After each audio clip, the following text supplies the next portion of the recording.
ரயில் நிலையத்தில் நீண்ட நேரமாக கிடந்த தகரப்பெட்டி மற்றும் பேக்.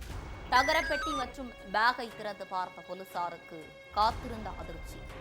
பேக்கிற்குள் சிறுமியின் கையும் காலும், தகரப்பெட்டிக்குள் மற்ற உடல் பாகங்களும் கிடந்த பயங்கரம். சிசிடிவி காட்சிகளை ஆய்வு செய்து தீவிர விசாரணையில் இறங்கிய போலீஸ் 15 வயது சிறுமியை கொலை செய்த நபர் யார்? எதற்காக கொலை செய்யப்பட்டார்? நடந்தது என்ன?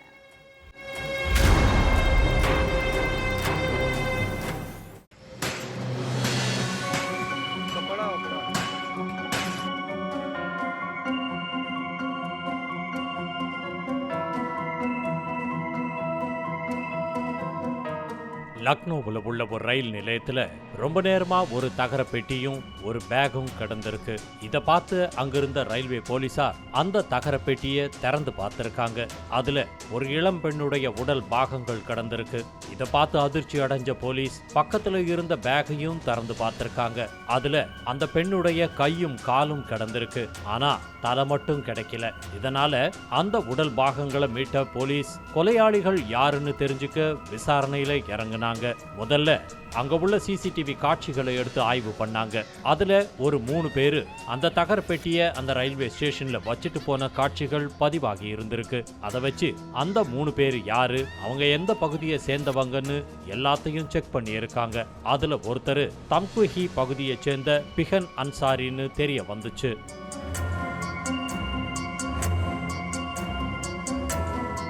இதனால நேரா அவருடைய வீட்டுக்கு போன போலீஸ் பிகன் அன்சாரிய ஸ்டேஷனுக்கு கூட்டிட்டு போய் விசாரிச்சிருக்காங்க. அதுலதான் இந்த கொலைக்கான காரணம் என்னன்னு எல்லா உண்மைகளும் ஒன்னொன்னா வெளியே வந்திருக்கு. உத்தரப்பிரதேசத்துல உள்ள லக்னோ பகுதியை சேர்ந்தவர் பிகன் அன்சாரி. இவருக்கு 15 வயசுல ஷபான் அப்படின்னு ஒரு பொண்ணு இருந்தாங்க. பிகன் அன்சாரிக்கு மகள்னா அவ்வளவு உயிர்.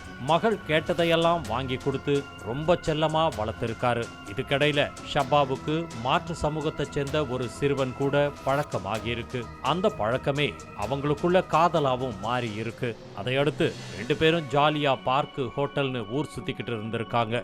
இந்த விஷயம் எப்படியோ சிறுமியுடைய தந்தை பிகன் அன்சாரிக்கு தெரிய வந்துருச்சு. இதனால கடுப்பான தந்தை மகளை கூப்பிட்டு கண்டிச்சிருக்காரு. படிக்கிற வயசுல எதுக்கு தேவையில்லாம லவ் பண்ணிக்கிட்டு இருக்க? இந்த வயசுல இதெல்லாம் ரொம்ப தப்பு. ஒழுங்கா படிச்சு வாழ்க்கையில முன்னேற வழிய பாருன்னு சொல்லி இருக்காரு. அது மட்டும் இல்லாம நீ காதலிக்கிற சிறுவன் நம்ம சாதி கிடையாது. அதனால இனிமே அவன் கூட பேசுறதை நிறுத்திரு. இந்த விஷயம் எல்லாம் நம்ம சொந்தக்காரங்களுக்கு தெரிஞ்சா நம்மள மதிக்க மாட்டாங்கன்னு சொல்லி அட்வைஸ் பண்ணியிருக்காரு. ஆனா அதையெல்லாம் கேட்க மறுத்த சிறுமி ஷப்பா தொடர்ந்து அந்த சிறுவன் கூடவே பேசிக்கிட்டு இருந்திருக்காங்க. இதனால ஆத்திரத்தோட உச்சத்துக்கு போன தந்தை இந்த விஷயம் வெளியே தெரிஞ்சா மானம் போயிரும்னு நினைச்சு பெத்த மகளையே கொலை பண்ண முடிவு பண்ணியிருக்காரு. இதுக்காக தன்னுடைய சொந்தக்காரங்க 2 பேரையும் கூட சேர்த்துக்கிட்டாரு.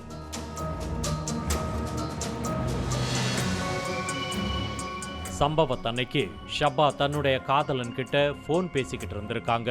அப்போ இத பார்த்து கோபத்தோடைய உச்சத்துக்கு போன தந்தை மகளை போட்டு சரமாரியா அடிச்சிருக்காரு. அதையடுத்து வீட்டுல இருந்த அருவாளை வச்சு மகளை கண்மூடித்தனமா வெட்டி இருக்காரு.